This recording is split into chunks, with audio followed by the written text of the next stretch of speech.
Hey guys, how's y'all? My name is Deepak, and in this video I will show you how to save your asses from teachers if you haven't done your projects and assignments. So let's begin the video.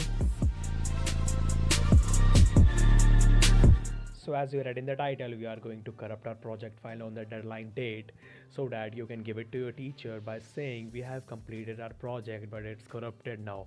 So he will give you some extra time. So by this you will get some extra time to corrupt it again. Okay, sorry, to complete that project and bam.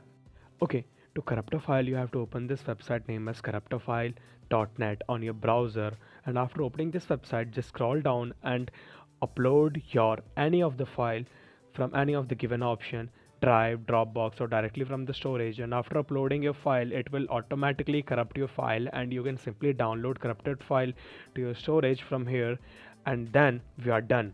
Also, please don't do this often.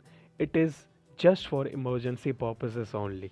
Thanks for watching this video. Like this video if you learned something new from this video, and subscribe to my channel for more these types of informative contents.